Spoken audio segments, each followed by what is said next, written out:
মুসলিমরা আজকে শিরিক করছে অনেক ক্ষেত্রেই।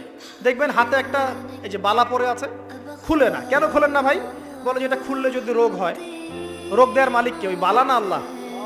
এই যে আপনার বিশ্বাস জন্মে নিয়েছে, এই যে বিশ্বাসটা জন্মিয়েছে আপনার হাতের উপরে, এই বালার উপরে, এটাই শিরক, এটাই শিরক। যদি আপনি বিশ্বাস করেন যে এটা হাতে থাকলে আপনি সুস্থ থাকবেন, হাত থেকে খুলে পড়ে গেলে আপনি আর বাঁচবেন না, এই যে কল্যাণ অকল্যাণের মালিক আপনি কাকে করলেন? ওই বালাকে করেছেন, আল্লাহকে করেন নাই। এখানে শিরক হয়ে গেছে, খুবই সূক্ষ্ম শিরক।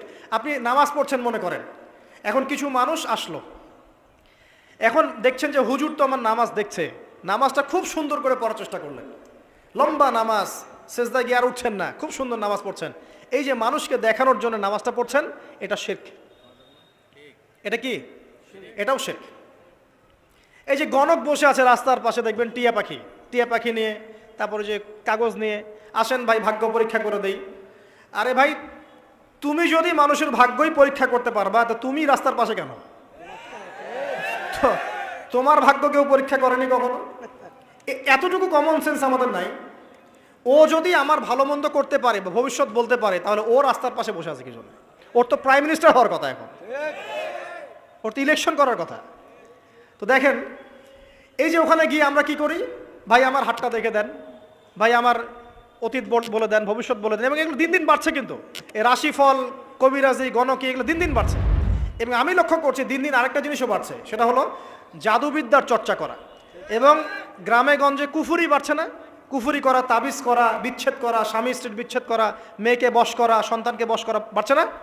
সবই শিরক, এগুলো সবই কুফুরি। এগুলো মুসলিমরা করছে না।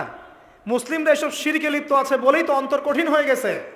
ফাকাসাত কুলুবুহুম, তাদের অন্তর কঠিন হয়ে গেছে। তো একটা হাদিস বলে এখানে খালি, নবী সাল্লাল্লাহু আলাইহি ওয়াসাল্লাম বলছেন, যদি কেউ কোনো গণকের কাছে যায়, গিয়ে বলে দেখেন তো আমার হাতটা একটু, ও কিন্তু বিশ্বাস করে না যে এ ভবিষ্যৎ বলতে পারে, খালি এমনি বলেছে একটু দেখেন তো, বলার সাথে সাথেই 40 দিনের নামাজ কবুল হবে না।